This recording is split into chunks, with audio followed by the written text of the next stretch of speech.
Right. మన ప్రభు రక్షకుడైన యేసుక్రీస్తు శుభనామంలో దైవజనులందరికీ ప్రత్యేకంగా వందనాలు తెలియజేస్తున్నాను. అలాగే ప్రత్యేకంగా జన్మదినాన్ని జరుపుకుంటున్న వినయ్ పాస్టర్ గారికి 68 సంవత్సరాలుగా 68వ సంవత్సరం.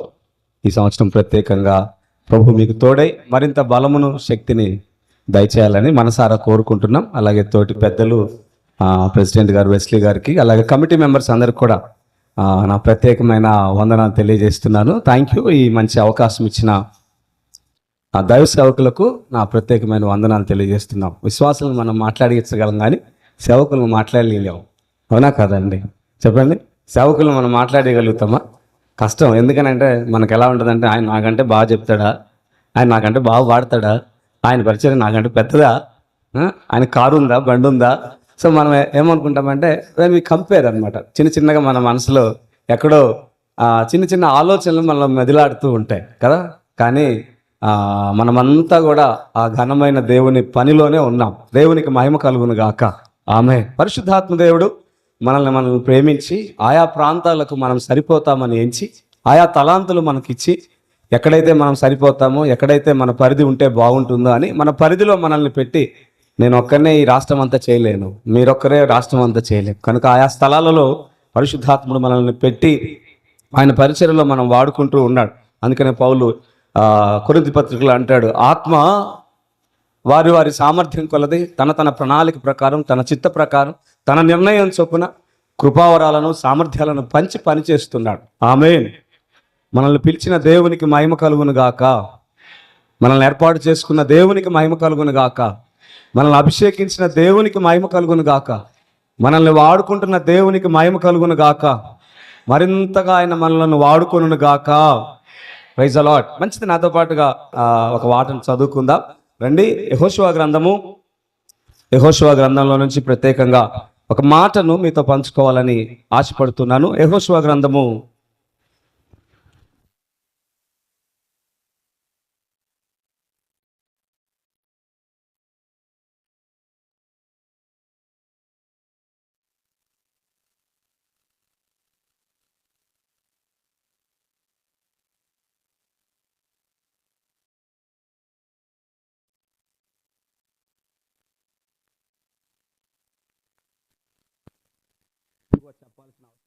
4వ అధ్యాయము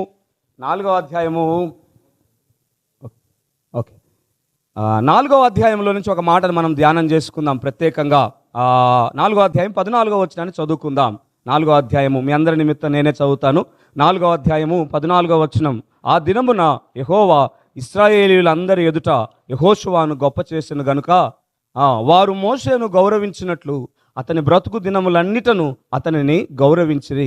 మరొకసారి చదువుతాను. ఆ దినమున యెహోవా ఇశ్రాయేలులందరి ఎదుట యెహోషువను గొప్ప చేసెను గనుక వారు మోషేను గౌరవించినట్లుగా అతని బ్రతుకు దినములన్నిటను అతనిని గౌరవించిరి. దేవుడు మనలను కూడా మన బ్రతుకు దినములన్నిట మన పరిచర్యలో అనేకులు గౌరవించేలా చేయునుగాక, అనేకులు ఘనపరిచేలా చేయునుగాక. మన బ్రతుకు దినములన్నిట మన ముందు నడిచిన గొప్ప దైవజనులు. మోషే ఒక పెద్ద నాయకుడు. ఆయన నాయకునితో పాటుగా ఆ నాయకునికి ఇచ్చిన స్థానాన్ని యెహోషువకి ఇవ్వడం అంటే సామాన్యమైన విషయం కాదు. మోషేను ఘనపరిచినట్లు మోషేను వారు ఎలాగైతే తల మీద పెట్టుకొని ఆయా సందర్భాల్లో కాస్త సనిగినా గొనిగినా మోషే యొక్క నాయకత్వం వారిని గొప్పగా ప్రభావించేసింది. అందుకనే ఇశ్రాయేల్ యొక్క సర్వ సమాజము ఈనాటికి కూడా మోషేను ఒక గొప్ప ప్రవక్తగానే భావిస్తారు. మోషే యొక్క సామర్థ్యాన్ని, నాయకత్వాన్ని వాళ్ళు మెచ్చుకుంటారు. ఏమండి, మోషేను గురించి ఒక చిన్న మాట అన్నా వారు ఏమాత్రం వారు తీసుకోరు, భరించరు కదా. అందుకనే ఇక్కడ మోషేను గౌరవించినట్లుగా నిన్ను కూడా సమాజం, యావత్ సమాజం సుమారుగా ఎంత 6-7 లక్షల మంది, ఇక జిల్లా అంతా లెక్కేసుకున్నాం అనుకోండి, గొప్ప సమూహం. అదే అంటే ఎన్ని ఊర్లు అన్నట్టు చెప్పచ్చు. ఒక్కొక్క ఊరికి 5-6 వేలు జనాభా ఉంటారు కదండి లెక్కేస్తే. అంటే ఒక 6-7 లక్షల జనాభా అంటే ఒక పట్టణం అంతా, మహాపట్టణం మాచర్ల ఎంత జనాభా ఉండొచ్చు? ఓ 10 లక్షల మంది ఉంటారా? ఉండరు కదా. అంటే మాచర్ల జనాభా కంటే కూడా ఇశ్రాయేలు జనాంగం పెద్దది. మోషే నాయకత్వం క్రింద నడిచిన జనాంగం ఒక మాచర్ల మహాపట్టణం కంటే పెద్దది. అందులో మగవాళ్ళే 6 లక్షల మంది, స్త్రీలు చిన్నలు పెద్దలు మొత్తాన్ని లెక్కబడితే మాచర్ల పట్టణం కంటే గొప్పది. అంత పెద్ద క్యాంపెయిన్ మోషే నాయకత్వం క్రింద నడిచింది. ఏమండి, అలాంటి గొప్ప నాయకత్వం యెహోషువను కూడా తల మీద పెట్టుకుంటున్నారు, గౌరవించుకుంటున్నారు. ఎందుకు అనంటే ఆ దినం ఒక ప్రత్యేకమైన దినం. ఆ దినాన వారు ఒక గొప్ప అద్భుతాన్ని ఆయన నాయకత్వం క్రింద చూశారు. దేవర్ సా ఎ గ్రేట్ మెరాకిల్. ఆ దినం వారి జీవితంలో యెహోషువ యొక్క నాయకత్వం క్రింద జరిగిన ఆ అద్భుతం వారి హృదయాలను, వారి యొక్క జీవితాలలో యెహోషువ నాయకత్వాన్ని గణపరిచేలా చేశాయి. ఏమండి, వారు మర్చిపోలేరు. తమ నాయకుడైన మోషే ఎలాగైతే దేవుడు చేశాడో అద్భుతాన్ని, అలాగే తమ నాయకుడైన మోషే అభిషేకించిన ఆ దాసుడైన యెహోషువ జీవితంలో కూడా దేవుడు చేశాడు. అందుకనే యెహోషువను బట్టి వారు సంతోషించారు. ఇంతకీ ఏం జరిగింది? మనందరికీ తెలిసిన మాటలే అవన్నీ కదా. 3-4 అధ్యాయాలను మనం చదివితే గనుక, యెహోషువ గ్రంథం 3-4 అధ్యాయాలు చదివితే గనుక, వారి కళ్ళ ఎదుట యొర్దాను ఏకరాశిగా నిలిచింది. ఏమండి, 100 మీటర్లు పొడవు ఉంటుంది, 100 మీటర్లు వెడల్పు ఉంటుంది. యొర్దాను నది వర్షాకాలం కాకపోతే గనక ఏమండి 100 అడుగుల వెడల్పు ఉంటుందట. 100 అడుగులు అంటే ఇక్కడ నుంచి ఆ రోడ్డు దాకా అనుకోండి, 100 అడుగుల వెడల్పు ఉంటుంది అది ప్రవహించేటప్పుడు. వర్షాకాలం కాకపోతే, అదే వర్షాకాలం వచ్చిందనుకోండి ఏమండి 1 కిలోమీటర్ అంత వెడల్పు ఉంటుంది యొర్దాను నది.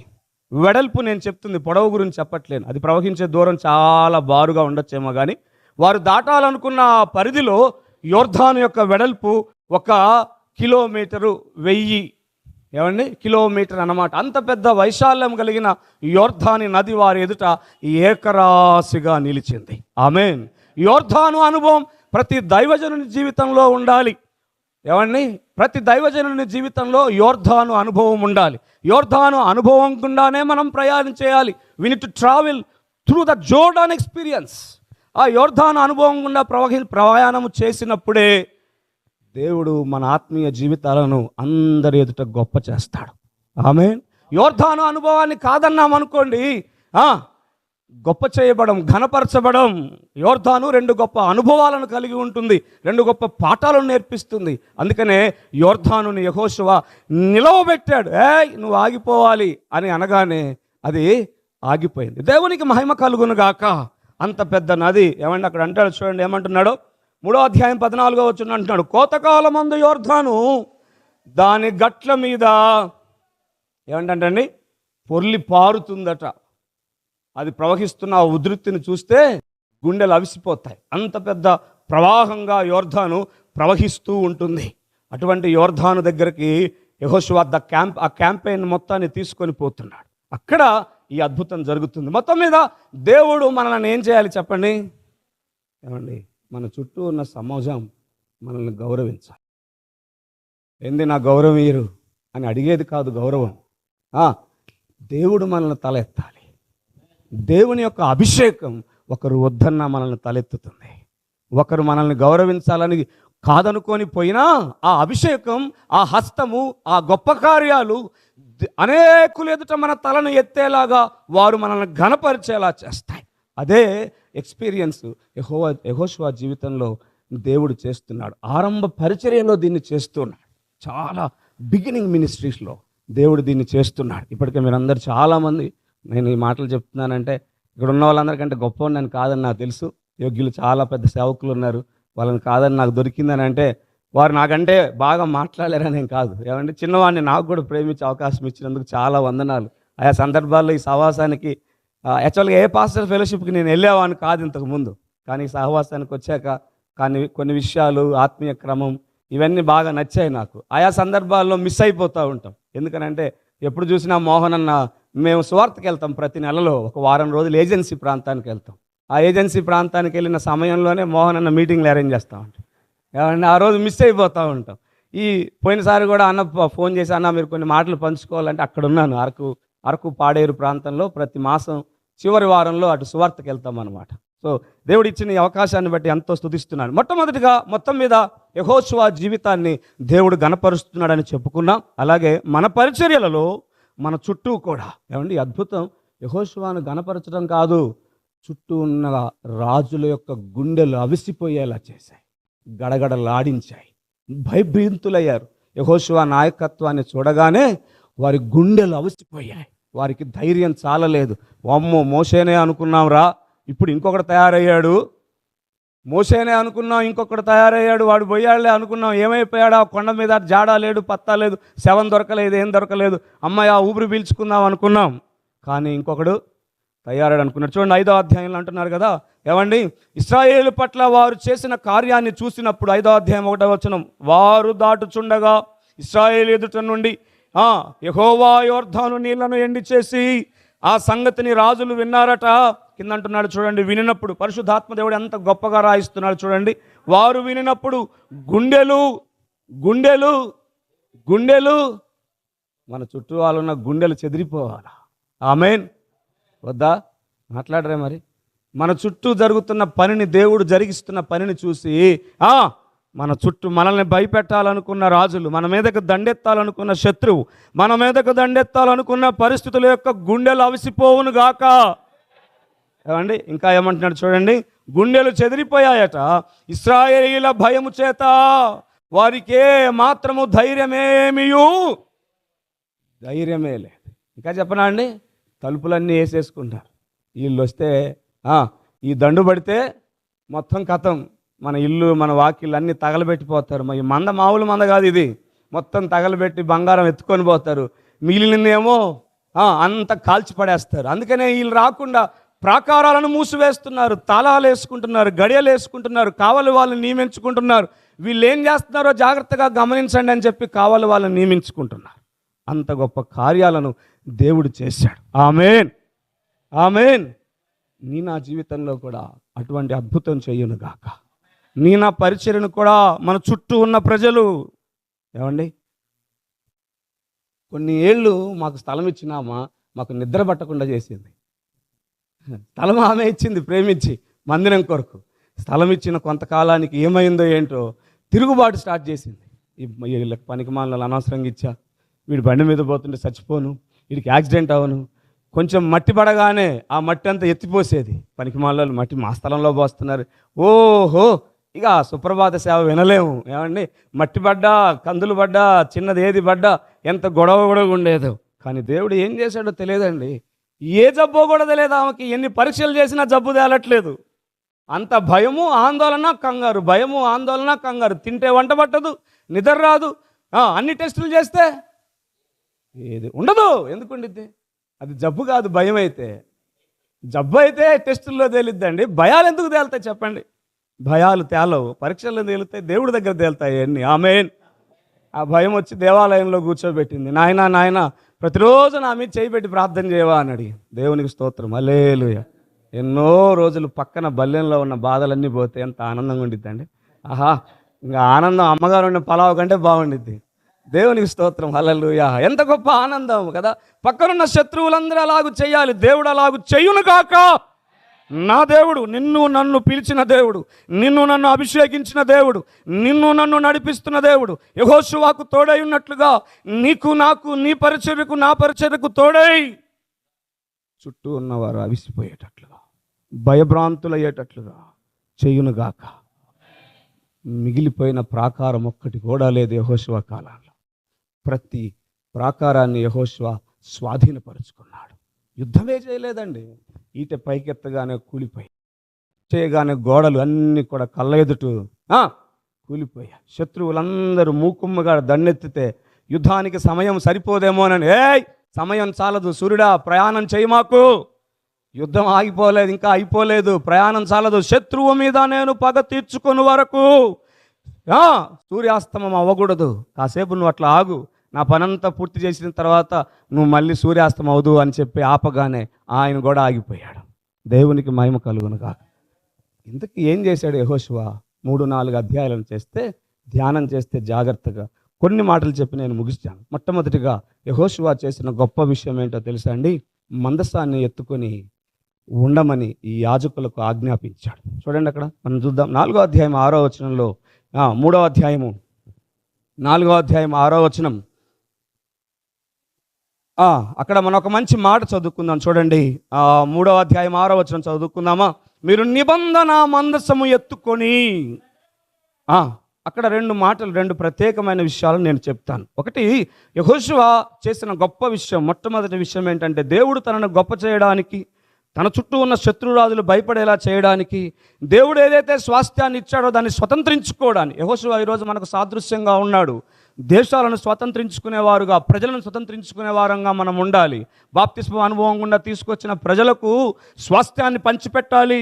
శత్రువు ఎత్తుకెళ్ళిపోయిన స్వాస్థ్యాన్ని, దేవుడు వాగ్దానం చేసిన స్వాస్థ్యాన్ని పంచిపెట్టాలి. అదే యెహోషువ నుంచి మనం నేర్చుకునే పాఠం. ఏమండి? అయితే స్వాస్థ్యాన్ని పంచపెట్టి పూనుకున్న ప్రతి దైవజనుడు మందసాన్ని ఎత్తుకొని సాగాలి. ఆమేన్. భుజాల మీద ఏముండాలండి? మందసం ఉండాలి. చూడండి ఏమంటున్నాడు? మీరు నిబంధన మందసమును ఎత్తుకొని. చాలు చాలు చాలు చాలు చాలు చాలు. నిబంధన మందసమును ఎత్తుకొని. దైవజనాంగమా, ఈ సేవలో ఉన్న మనమంతా ప్రతిదినం దేవుని మందసం మన భుజాల మీద ఉండాలి. మన అతిశయం ఏంటిదట? మన ఆనందం ఏంటిదట? అంటే లేదా అండి ఇప్పుడు అని అంటే లేదని ఎవరన్నారు? అందరూ ఉండిద్ది. అందరం సిలువనెత్తుకొని సాగడానికే వచ్చాం. సువార్తనెత్తుకొని సాగడానికే వచ్చాం. సంఘభారాన్ని భుజం మీద ఎత్తుకొని సాగడానికే వచ్చాం. కానీ మరింత ప్రత్యేకంగా దేవుడు ఒక మంచి మాట అంటున్నాడు. ఏమనట? మందసాన్ని ఎత్తుకొని ప్రజల ముందర సాగవలను. మందసాన్ని ఎత్తుకొని ప్రయాణం చేయాలి. మందసం చాలా ప్రాముఖ్యమైనది. 10వ వచనంలో కూడా అంటున్నాడు. చూడండి ఏమంటున్నాడు? సర్వలోకనాథుని నిబంధన మందసమును. ఎందుకో తెలుసా మందసాన్ని ఎత్తుకోమంది? ఏమండి? మందసం ఎదుట మాత్రమే నీళ్లు ఏకరాశిగా నిలుచుంటాయి.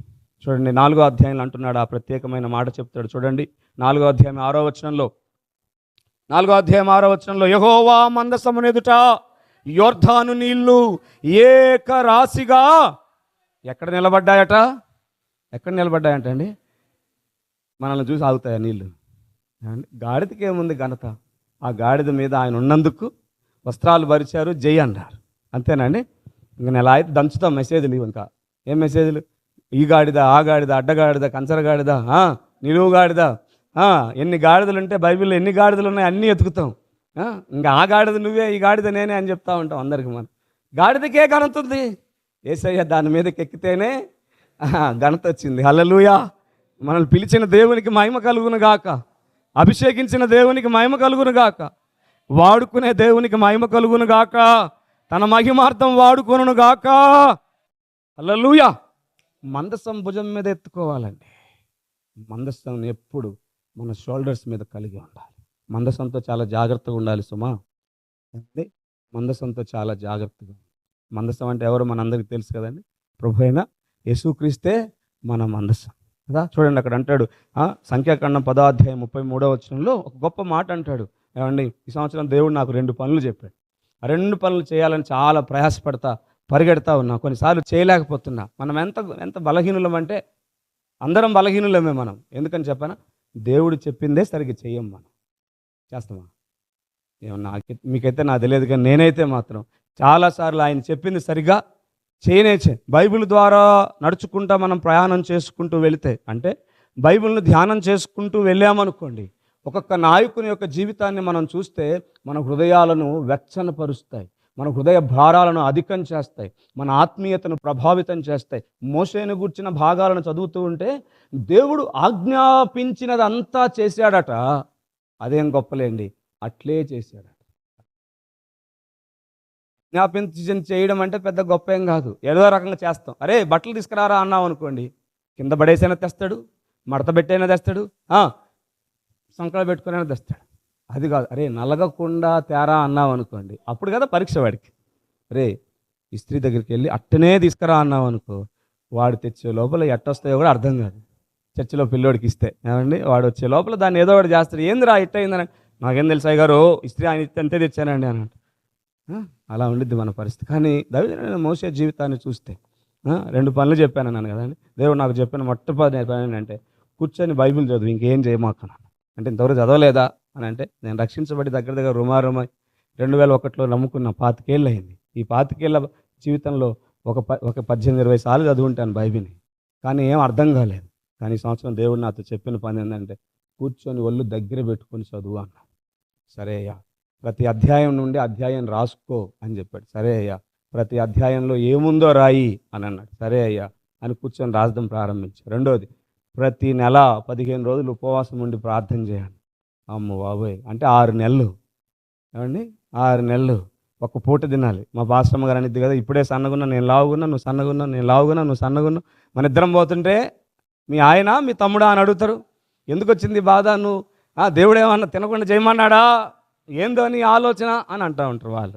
పాపం వాళ్ళు ఏంటంటే వాళ్ళకి ముద్దపోదు, మనకు వండి పెడితేనే మనం తింటుంటేనే చెప్పండి వాళ్ళకు కూడా తినబుద్ది, ఇలా తినబుద్ది అయిద్దా? వాళ్ళు తినరు పాపం, మంచివాళ్ళు. దేవునికి స్తోత్రం, మంచి దైవజనులు రాళ్ళు ఇచ్చినందుకు. హల్లెలూయా, హల్లెలూయా. ఏమండి, దేవునికి స్తోత్రం. చూడండి మోషే అన్న చదివాను చెప్పాను కదా, 10వ అధ్యాయం చూడండి. మోషే ఇలాగూ ప్రార్థన చేస్తున్నాడు, గొప్ప దైవజనుడు. 10వ అధ్యాయంలో ఇశ్రాయేల్ క్యాంపెయిన్ అంతా కూడా ఈ 2 అనుభవాల గుండా ప్రయాణం చేయాలి. ఒకటేమో మందసము ముందు నడవాలి, మేఘం ఎత్తబడినప్పుడు ప్రయాణం చేయాలి, మేఘం ఆగినప్పుడు వారి ప్రయాణం ఆగాలి. ఆగిన ప్రతిసారి, ప్రయాణం చేసిన ప్రతిసారి మందసము వారికి ముందుగా వెళ్ళాలి, మందసం ఆగాలి. మందసం ఆగిన ప్రతిసారి వారు ఈ జయకీర్తన ఎత్తి చెప్పాలి. చూడండి ఏమంటున్నాడు మోషే, 10వ అధ్యాయం 33వ వచనం. అక్కడ ఉన్న మందసం దగ్గర ఉన్న మాట చదివితే చాలు. నిబంధన మందసం వారికి ముందుగా సాగింది. దైవజనాంగమా, నిబంధన మందసము మన భుజాల మీద ఉండి అదే మనం ముందుకు నడవాలి. అలాగే అదే సంఖ్యాకాండం 10వ అధ్యాయము 35వ వచనంలో మోషే ఇలాగూ మాట్లాడుతున్నాడు. చూడండి ఏమంటున్నాడు. ఆ మందసం సాగినప్పుడు మోషే ఇలా అన్నాడటండి. ఏమన్నాడు చూడండి. యెహోవా లెమ్ము, నీ శత్రువులను చెదరగొట్టుటకు. ఏమండి, మోషే అంటున్నాడు మందసం సాగేటప్పుడు he wants to say like this. ఎలా చెప్పాలట, దేవా దయచేసి లే, మాతో కూడా రా, నీ మందసము సాగిపోతున్నప్పుడు శత్రువులు చెదరగొట్టబడుదురుగాక అని ప్రార్థన చేశాడు మోషే. హల్లెలూయా. అందుకనే మందసం ముందు ఎవరు ఆగరు, నిలువబడరు. దైవజనాంగమా, మన దండాల మీద మందసం ఉండి సాగినప్పుడు, మన భుజముల మీద మందసం ఉండి సాగినప్పుడు దేవుడు మనకు ఘనత కలగజేస్తాడు. ఎవరికండి ఘనత? ఎవరికంటండి? మందసమున్న దైవజనుడికే ఘనత. చూడండి, రెండో మాట మనం ధ్యానించుకోవాల్సిన రెండో విషయం ఏంటంటే, ఎప్పుడు కూడా దైవజనుడు ముందు సాగేవాడుగా ఉండాలి. మందసాన్ని ఎత్తుకుంటే సరిపోదు సుమా, విశ్వాసపు అడుగులు ఎప్పుడు మన జీవితంలో పడుతూనే ఉండాలి. ఎప్పుడు కూడా సంఘం ఎదుట ప్రతి పనికి, ప్రతి ప్రయాసలో మనమే తొలి అడుగు వేసే వారంగా ఉండాలి. మందసాన్ని ఎత్తుకున్న దైవజనుడే ముందు నడవాలి. ఆమేన్. చూడండి 6వ వచనంలో చదువుకున్నామా. యెహోషువ గ్రంథం 3వ అధ్యాయం 6వ వచనం. మీరు నిబంధన మందసం ఎత్తుకొని ప్రజల ముందర నడువమని యాజకులకు అతడు సెలవీయగా, వారు నిబంధన మందసమును ఎత్తుకొని ప్రజల ముందర దైవజనాంగమా, ప్రజల ముందర మందసాన్ని ఎత్తుకుని నడిచే వారంగా ఉండాలి. మందసం మన మీద ఉండాలి. మనం ఎక్కడ ఉండాలంట? సంఘం ఎదుట, సమాజం ఎదుట ముందు నడిచే వారంగా ఉండాలి. నడిచే స్థలం ఎలాంటిదో తెలుసా అండి? అక్కడ యొర్దాను ముందు నిలబడి ఇంకా పాండ్య అని అంటే ఎక్కడికి పోతామని పోతాం. సమస్య ముందే దేవుడు ఎప్పుడు నిలబెడతాడు. చూడండి, అక్కడ మనం చదివితే కనుక, ధ్యానం చేసుకుంటే కనుక 6వ వచనంలో, 3వ అధ్యాయము 3వ వచనంలో కూడా ఇటువంటి మాటలే చెప్తాడు. చూడండి ఏమంటున్నాడు. మీ దేవుడైన యెహోవా నిబంధన మందసము యాజకులైన లేవీయులు మోసుకొని పోవుట చూచున్నప్పుడు మీరున్న స్థలములో నుండి బయలుదేరి వారిని వెంబడింపవలను. 14వ వచనంలో కూడా ఇదే మాట మాట్లాడతాడు. చూడండి ఏమంటున్నాడు. 14వ వచనంలో చూడండి, నిబంధన మందసమును మోయు యాజకులు జనులకు ముందుగా వెళ్ళగా యొర్దాను దాటుటకై జనులు తమ తమ గుడారముల్లో నుండి.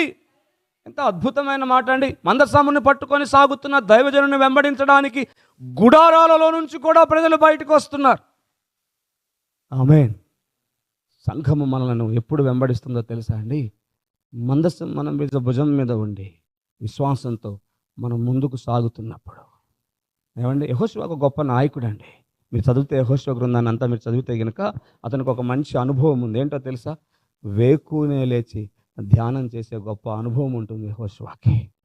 ఎన్ని గంటలకు లెగుస్తాడండి యెహోషువ అని అంటే, ఇంకా చాలా చీకటి ఉండగానే పెందల కడనే లేచి ధ్యానం చేసేవాడు యెహోషువ. 3వ అధ్యాయం 1వ వచనం అండి, 1వ అధ్యాయం 6వ వచనం, 3వ అధ్యాయం 1వ వచనం, 6వ అధ్యాయం 12వ వచనం, 7వ అధ్యాయం 16వ వచనం, 8వ అధ్యాయం 10వ వచనం. ఈ వచనాలన్నీ చదివితే గనక యెహోషువ జీవితంలో అతని పరిచర్యలో కీ ఏంటంటే ఉదయాన్నే లేచి అన్నీ చక్కపరుచుకునేవాడు. ఏమండి, దైవజనుడు మార్టిన్ లూథర్ గారు ఒక మంచి మాట అంటాడు, 2 గంటలు నేను తెల్లవారుజామున ప్రార్థన చేయకపోతే ఆ రోజు సాతాను నా జీవితంలో గెలిచినట్టే, నేను ఓడిపోయినట్టే అంటాడు. 2 గంటలు నేను మోకరించి ప్రార్థన చేయకపోతే గనక సాతాను నా జీవితంలో వాడిదే పై చేయి, నాది ఓడిపోయినట్టే. I was a failure servant in the sight of the Lord. దేవుని కళ్ళ ఎదుట విఫలము చెందిన దైవజనాంగం. ఎంత గొప్ప నాయకుడు. మందసాన్ని ఎత్తుకొని వెళుతున్న జనసమూహాల మీద సాగుతున్నప్పుడు జనసమూహం అంతా ఆయనను వెంబడిస్తూ ఉంది. ఎప్పుడు దేవుడు మనల్ని గణపరుస్తాడు? ఎప్పుడు మన దేవుడు మన శత్రువుల గుండెలను అవిసిపోయేలా చేస్తాడట? ఎప్పుడంట అండి? 1, మందసము మనము మోస్తున్నప్పుడు. ఏమండి, మందసము మీరు చదివితే కనుక సంఖ్యాకాండము, లేవియా కాండాలు చదివితే లేవి కుమారులకు దేవుడు కొన్ని బాధ్యతలు అప్పగించాడు. కహాతు, మెరారీయులు, కహాతీయులు, ఏమండి, ఇలాగ 3 రకాలైన లేవి కుమారులు ఉంటారు. అహరోను సంతానికేమో యాజకత్వ పరిచర్యను అప్పగించి, లేవీలకున్న మిగతా సంతాతి మెరారీయులకు, కహాతీయులకు వాళ్ళకేమో దేవాలయంలో చేసే పనిని అప్పగిస్తాడు. ఎవరి బాధ్యతను వాళ్ళకి అప్పగిస్తాడు. అక్కడ చెప్తూ అంటాడు కదా, మందసము లేవీలు తీసుకొని వచ్చి అక్కడ పెట్టిన తప్పుడే మెరారీయులు వెళ్ళి కహాతీయులు వెళ్ళి తమ దండాల మీద మొయ్యాలి తప్ప దాన్ని పట్టుకోవడానికి కానీ దానిని చూడడానికి కానీ ఒక్క క్షణకాలం కూడా ప్రయత్నం చేయకూడదు. ఏమండి, సంఖ్యాకాండము, లేవియా కాండాలు చదివితే భయమేస్తుంది. దేవుని ఆలయంలో పరిచర్య ఎంత స్ట్రిక్ట్గా ఉంటుందో, యాజకత్వ పరిచర్య ఎంత గొప్పదో. క్షణకాలం కూడా వెళ్ళి చూద్దామని అహరోను తీసుకున్న బాధ్యతను తీసుకొని చేయాలనుకుంటే గనక అక్కడే వారి శవాలు రాలిపోతాయి. ఈరోజు పరిచర్య అందరికీ తేలికైపోయింది. తెలుసా అండి? ఎంత తేలికైపోయింది తెలుసా? ఒక 10 రోజులు సేవకుడు అమ్మడి తిరిగిన విశ్వాసి కూడా వాక్యం నేను కూడా చెప్తా అంటున్నాడు. మీకు తెలియదా? నాకైతే ఉన్నారు అలాంటి వాళ్ళు. నేను చూశాను నా స్వయంగా నా కళ్ళతో. అయ్యగారు నాకు వాక్యం ఏమీడు అని అంటూ ఉంటాడు. ఆయన మాకేమో గుండెలు కరిగిపోతున్నాయి ఈ వాక్యాన్ని చదువుతుంటే, ఆయనకేమో ధైర్యం వచ్చేస్తుంది బలంగా. ఏ ధైర్యం? వాక్యం చెప్పడానికి. ఏమండి, అందుకని సంఘం అంతటికి ఒక పని పెట్టాను నేను. ఏం పని పెట్టానంటే అందరూ బైబిల్ చదవాల్సిందే. ఆదివారం బైబిల్ చదవకపోతే అందరిని నించోబెడతా. ఈ వారం పోర్షన్ అంతా చదువుకొని రావాలి అందరూ. చదవకపోతే ఆ మూలపై నించోవాలి. సంఘం అంతా కలిసి బైబిల్ పూర్తి చేయాలి ఈ సంవత్సరం. ఆమేన్ చెప్పండి. ఏం చేయాలా? మొత్తం మీద నా బాధ తట్టుకోలేకో నాకు భయపడో ఏదో రకంగా మాత్రం ఒక 20 మంది చదువుతున్నారు రమారమి దగ్గర. అందరూ నాతో పాటు ప్రయాణం చేసి యెహోషువ దాకా వచ్చారు. నాలాగా వచ్చారు వాళ్ళు కూడా. ఈరోజు యెహోషువ దగ్గర చేరాం మేము. యొర్దాను దగ్గర దాటొచ్చాం. ఆమేన్, హల్లెలూయా, దేవునికి స్తోత్రం. ఆమేన్. సంఘం బైబిల్ అర్థమైంది అనుకోండి, ఇంకా భయం కలిగింది. సేవకుడు అంటే తెలిసిద్ది, వాక్యం అంటే ఏందో తెలిసిద్ది, వాక్యంలో ఏముందో తెలిసిద్ది. వామ్మో ఇన్ని విషయాలు ఉన్నాయా వాక్యంలో, మేమేదో సేవ అనుకుంటే ఉత్తిగా నించొని పాట పాడి బైబిల్ చెప్పడమేగా ఎవరైనా చేయొచ్చులే అనుకుంటున్నాం. కానీ వామ్మో ఇంత పని ఉంది కదా అని తెలిస్తే మోషే అన్నట్టుగా మాట్లాడతాం. ఏమంటాం? అయ్యా నేను మాట్లాడను కానీ ఇంకెవరినుంటే చూసుకోయా అంట. విలువ తెలిసినవాడు ఏమంటాడండి? చెప్పండి. సేవ యొక్క భయము, భయంకరత్వం తెలిస్తేనేమో అయ్యా నన్ను కాదు కానీ ఇంకోవాలంటే అప్పగించయ్యా అంట. విలువ తెలియనివాడు ఏమంటాడు? నాకి నేను చెబుతా, ఇప్పుడు నేను చెబుతా నాకి అని అంట. ఇరగ తీస్తా అంట. ఏమండి, తుమ్మ చెట్లాగే ఉండిద్ది కథ అంతా. నువ్వు ఉండు రాజుగా అంటే యోగ్యమైన చెట్లన్నీ ఏమన్నాయట? వద్దులే బాబు ఎందుకు ఈ బాధ, ఈ తుమ్మ చెట్టు అంటుందంట. నేనుంటా, ఇంకా పెట్టుకోండి, అభిషేకించండి, ఇంకా ఆలస్యం ఎందుకు? అభిషేక కార్యక్రమం ప్రారంభించి నూనె పోస్తే ఇక నేను ఏలుబడి చేస్తా, పరిపాలన చేస్తా, మీరందరేమో నా కింద నా నీడను ఆశ్రయించు. తెలుసా, వెనకడ ఒక సామెత ఉండిద్ది, ఒక పెద్దవాళ్ళ కమ్యూనిటీ కింద తుమ్మ చెట్టు నీడ కింద. ఇంక నేనేదో చెబుతానే మా భాష మరి దొంగలను పట్టించిద్ది. అయ్యో ఏమండి, అవన్నీ వద్దు మనకి, మనం ఎవరిని కించపరచద్దు కాబట్టి అది దాటేసి వచ్చా నేను. మా భాష గారు ఉన్నది బయటేసిద్ది. దేవునికి మహిమ కలుగును గాక. ఆమేన్. ఇంతకీ ఏమనుకుంటున్నామట? 1 మందసం భుజాల మీదే ఉండాలి, దించడానికి వీల్లేదు. మందసాన్ని ఎప్పుడు ఈ గుండెల్లో ఊపిరి పోయేదాకా ప్రభు అయిన యేసుక్రీస్తును మోస్తూనే ఉండాలి. ఆయన దించడానికి వీలు లేదు, ఆయనను మోస్తూనే ఉండాలి. పౌలు అంటాడు, ఆయన మమ్మలను ఊరేగించుచున్నాడు అని అంటాడు. యోర్ధాను 2 అనుభవాలను చెప్తుందని చెప్పా. యోర్ధాను అనుభవం ఏంటంటే పునరుత్థానపు అనుభవానికి సాదృశ్యం. పౌలు అంటాడు కదా ఫిలిప్పీ పత్రికలో 4వ అధ్యాయంలో, ఫిలిప్పీ పత్రికలో అంటాడు కదా, నాలో ఉన్న అహాన్ని, నాలో ఉన్న శరీరాన్ని, నాలో ఉన్నదంతా కూడా పెంటగా భావించి సిలువ వేసి దానిని పాతిపెట్టి జీవించువాడనిక నేను కాదు, గలతీ పత్రికలో పౌలు అన్నట్లు క్రీస్తే నా యందు జీవించుచున్నాడని అని గొప్పగా చెప్పే యోర్ధాను ఆ అనుభవమే యోర్ధాను అనుభవం. యోర్ధాను అనుభవం దగ్గర వాళ్ళు 2 పనులు చేశారు. ఏం చేశారంటే ఆ ఏటిలో ఉన్న రాళ్ళను నేర్కొచ్చి, ఒకటేమో గిల్గాలు దగ్గర 12 రాళ్ళను స్థాపించారు. మరొక దఫా రాళ్ళేమో యోర్ధాను నడిమిలో స్థాపించారు. యోర్ధాను నడిమిలో అంటే యోర్ధాను నది మధ్యలో 12 రాళ్ళను పాతిపెట్టారు. అలాగే మళ్ళీ 12 రాళ్ళను తీసుకొచ్చి యోర్ధాను అవతల అంటే గిల్గాలు దగ్గర ఎన్ని గొప్ప అనుభవాలు ఉంటాయో. It's a great campaign. 4వ అధ్యాయం చూడండి, మనం అక్కడ చదివితే 20వ వచనంలో అంటాం, అది అక్కడ 19వ వచనం 20వ వచనంలో అంటాడు కదా, మొదటి నెల 10వ తేదీన జనులు యోర్ధాను నుండి ఎక్కి వచ్చి యెరికో తూర్పు ప్రాంతమందలి గిల్గాలులో దిగగా, అక్కడ వారు క్యాంపెయిన్ వేసుకున్నారనమాట. అక్కడ అందరూ ఉన్నారు. ఆ గిల్గాలులో ఎన్ని అనుభవాలు ఇచ్చాడో దేవుడు.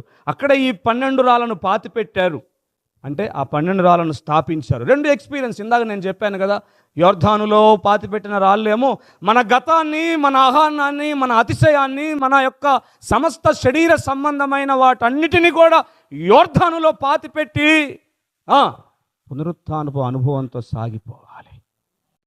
దేవునికి స్తోత్రం, హల్లెలూయా. దైవజనుని జీవితంలో ఉండవలసింది ఏంటో తెలుసా? ఆయనను, ఆయన పునరుత్థాన బలమును ఎరుగు నిమిత్తము నాకు కలిగినదంతా కూడా, సమస్తమును కూడా చాలామంది అతిశయిస్తాం కదా. అందుకనే పౌలు చూడండి, ఫిలిప్పీ నేను ముగించేస్తాను, అన్నీ చెప్పనులేండి, ఇక్కడితో నేను ఆపేస్తాను, ఎందుకంటే ముందు కార్యక్రమాలు ఉన్నాయి కాబట్టి. ఫిలిప్పీ పత్రిక 3వ అధ్యాయంలో అక్కడ అంటాడు కదా పౌలు, ఏమండి, అతిశయాన్ని గురించి మాట్లాడతాడు, ఆస్పాదాన్ని గురించి మాట్లాడతాడు, ఆరాధన గురించి మాట్లాడతాడు. అలాగూ అక్కడ ఈ ఫిలిప్పీ పత్రిక 3వ అధ్యాయంలో ఈ మాటలన్నీ చెప్పుకుంటూ వస్తాడు. 3వ అధ్యాయం 1వ వచనంలో ఆనందించడాన్ని గురించి మాట్లాడుతూ, 3వ అధ్యాయము 3, 4 వచనాలలో ఆస్పాదం చేసుకునే దాని గురించి మాట్లాడుతూ, 3వ అధ్యాయం 3వ వచనంలో ఆత్మ వలన ఆరాధించడాన్ని గురించి మాట్లాడుతూ, 3వ అధ్యాయం 3వ వచనంలో అతిశయించడం గురించి మాట్లాడుతూ, 3వ అధ్యాయం 3వ వచనంలో ఆచారాలను గురించి మాట్లాడుతూ, అంటే ఈ శరీర సంబంధమైన వేటి యందు ఏ మనుషుడు అతిశయించడానికి వీలులేనే లేదు. ఎందుకంట అనంటే 3వ అధ్యాయం చివరి వరకు వచ్చేసరికి, నేను సమస్తముని అయినను ఏవేవి నాకు లాభకరమై ఉన్నవో. ఎవరి కోసమట? అన్నీ పాతి పెట్టేశా. ఇప్పుడు నేనేం చేద్దాం అనుకుంటున్నా, ఏదో చేసేసా, వలగబెట్టేసా అనుకోవట్లేదు. చాలామంది చాలా చేసేసానండి దేవుని కోసం అంట. ఇక్కడ కూర్చున్న మనం ఎవ్వరం కూడా పౌలుతో సమానమైన ఆయనలాగా ఎవరైనా పరిచయం చేసామంటారా? నాకు తెలిసైతే ఎవరూ చేయలేదు మనం. ఏమండి, అంత గొప్ప నాయకుడు ఈ చరపత్రికలో రాస్తూ చివరిలో అంటున్నాడు కదా, నేను ఇదివరకు సంపూర్ణ సిద్ధి పొందితినని అయిన కానను, ఇదివరకు నేను అన్నీ సాధించితినని అయినను, నా వల్ల అంతా జరిగిందని అయినను నేను మనం ఎన్ని అనుకుంటామో, 4 మందిరాలు కట్టానండి, 500 మందికి బాప్తిస్మాలు ఇచ్చానండి, 100 మంది సేవకు, మంచిదే, ప్రభు కోసం అన్నీ చేశాం, ఆమేన్. ప్రభు మన నుంచి బలపరిచి ఇంత గొప్ప పని చేశాడు, ఆమేన్. కానీ పౌలు అంటాడు, అంతా అయిపోయిందని అనుకోవట్లేదు, ఇంకొంత ఏదైనా చేద్దామని నా మనసుకు ఆశ కలిగింది. అందుకనే 1వ అధ్యాయంలో బ్రతుకుట క్రీస్తే, చావైతే ఎలా, బ్రతుకుట క్రీస్తే అన్న పౌలు అక్కడ 7 రకాలైన, నేను బ్రతకడానికి 7 రకాలైన కారణాలు చూపిస్తాడు. ఎందుకు బతకాలనుకుంటున్నాడు క్రీస్తు కొరకు అంటూ 7 రకాలైన కారణాలు చూపిస్తాడు 1వ అధ్యాయంలో. క్రీస్తు కొరకు ఎందుకు బ్రతకాలనుకున్నా, why I want to live for the Christ అని 7 అద్భుతమైన మాటలు చెప్తాడు అక్కడ. ఫిలిప్పీ పత్రికలో మనం ధ్యానం చేస్తే ఇదొక గొప్ప పత్రిక. పౌలు హృదయాన్ని ఎంత గొప్పగా చూడొచ్చో ఈ పత్రికలో. ఏమండి, రైట్, మనం యోర్ధాను దగ్గరికి వెళ్దాం. ఏమనుకున్నాం? యోర్ధాను అనుభవం, పునరుత్థానపు అనుభవాన్ని గురించి మాట్లాడుకుంటున్నాం. దేవునికి మహిమ కలుగును గాక, ఆమేన్. 2 విషయాలు చెప్పాం. ఒకటి, మందసాన్ని ఎత్తుకొని ప్రయాణం చేయాలి. రెండవది ఎప్పుడు కూడా మనం ముందు నడవాలి. ఒక ఆయన ఇలా అంటాడు, విశ్వాసంతో మనము సాగుతూ మన పాదాలు మన మన విశ్వాసపు పాదాలు నీళ్లను తాకినప్పుడే దేవుడు అద్భుతం చేస్తాడు. ఒడ్డు మీద నుంచి చెయ్యి అంటే చేయడు ఆయన. ఈ పాదాలు వెళ్ళి నీళ్ళ అంచును తాకాలి.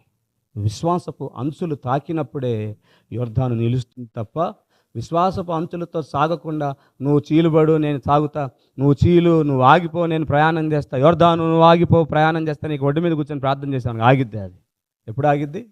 విశ్వాసపు అడుగులు వెళ్ళి ఆ నీటిని తాకగానే యొర్దాను ఏకరాశిగా నిలిచిపోయింది. యొర్దాను గురించి మాటలు రాస్తూ ఆరిన నేల అయ్యింది అని అంటాడు. చూడండి అక్కడ ఎన్ని మంచి మాటలు అంటాడు. 3వ అధ్యాయం 13వ వచనంలోనేమో ఏకరాశిగా అయ్యింది అని అంటాడు. అలాగే 3వ అధ్యాయం 16వ వచనంలో బొత్తిగా ఆరిపోయాను అని అంటాడు. ఏమండి 3వ అధ్యాయం 17వ వచనంలో ఆరిన నేల ఆయను అని అంటాడు. అలాగే 4వ అధ్యాయం 7వ వచనంలో నీళ్లు ఆపబడెను అని అంటాడు. ఎండిపోయిందట, మొత్తం క్షణకాలంలో ఎండిన నేలగా మార్చబడిందట. దేవుడు తన ప్రజల కోసం ఎంత అద్భుతం చేస్తాడండి. మందసం ఉన్న తన ప్రజల ఎదుట ఆయన సాగిపోతాడు. ఆమేన్. మందసాన్ని మోసుకొని పోతున్న తన దైవజనుడి కొరకు ఆయనే ప్రయాణం చేస్తాడు. మూడవది ఇక్కడ అంటాడు కదా, ఈ 3-4 అధ్యాయాలను చదివితే నేను మోషేకు తోడై ఉన్నట్లు నీకు కూడా. ఆమేన్. దేవుడు మోషేకు తోడై ఉన్నట్టుగా, యెహోషువకు తోడై ఉన్నట్టుగా నీకు నాకు తోడై ఉండును గాక. వద్దా? చెప్దాం ఒకసారి. మోషేకు తోడై ఉన్నట్లుగా నీకు నాకు ఆయన తోడై ఉండును గాక. వారిని దీవించినట్లుగా మనలను దీవించును గాక. వారిని వాడుకున్నట్లుగా మనలను వాడుకొనును గాక. దైవజనాంగమా, వారిని దీవించిన దేవుడు స్వార్థపరుడు కాదు. నేటికి ఆయన అలాగే ఉన్నాడు. ఆయన కృప నేటికి అలాగే ఉంది. మనకు మన పరిచర్యలకు కూడా ఆయన తోడై ఉండును గాక. ప్రార్థన చేసుకుందాం, సెలవు తీసుకుందాం. ఒక చిన్న మాట ప్రార్థన చేసి నేను ముగిస్తాను. దైవజనాంగమా, ప్రభు తన పనిని మన ద్వారా చేయాలని ఆశపడి పరిచర్యను అప్పగించాడు. ఆయన ఏదో నీ ద్వారా నా ద్వారా చేయపూనుకున్నాడు. He wants to do something. It was an unique work. నీ ద్వారా నా ద్వారా ఆయన చేయాలనుకుంటున్న పని ఒక ప్రత్యేకమైన పని, ఎవ్వరూ చెయ్యని పని. హల్లెలూయా. నీవు నేను నిలవబడిన స్థలములో యొర్దాను నీరు ఏలాదిగా ఆగిపోయిందో, ఏకరాశిగా నిలిచివేయబడిందో, నువ్వు పాదమును మోపు ప్రతి స్థలమును నీ దేవుడు, నా దేవుడు, నిన్ను నన్ను పిలిచిన దేవుడు, నిన్ను నన్ను అభిషేకించిన దేవుడు, నిన్ను నన్ను వెంబడించమని మన సమస్తాన్ని వెంబడించి వచ్చాం, మన సమస్తాన్ని విడిచి వచ్చాం. ఆయన కొరకు చేయబూనుకున్నాం, ఆయన కొరకు కనిపెట్టుకుంటున్నాం, ఆయనను ఆరాధిస్తూ ఉన్నాం. ఆయన ఏదైనా చేయాలని ఆశతో ఎదురు చూస్తున్నాం. నిశ్చయంగా నీ దేవుడు నిన్ను ఆశీర్వదించునుగాక, నిన్ను ఆశీర్వదించునుగాక. యెహోషువను గొప్ప చేసినట్లుగా ఇగో ఈ తరములో మన చుట్టూ ఉన్న వారి ఎదుట మనలను ఆయన గొప్ప చేయునుగాక, మన తల ఎత్తునుగాక. శత్రువు గుండెను అవిసిపోయేలాగున నా దేవుని మందసం, మన భుజములపై ఉన్న దేవుని మందసం చేయునుగాక. ఓ రాబా మందసం ఎప్పుడు కూడా మన భుజములపై ఉండునుగాక. ఓ ప్రభా, నాయన నీ మందసాన్ని ఎన్నడైనా నిర్లక్ష్యం చేశానేమో, మమ్మల్ని క్షమించి ప్రభా.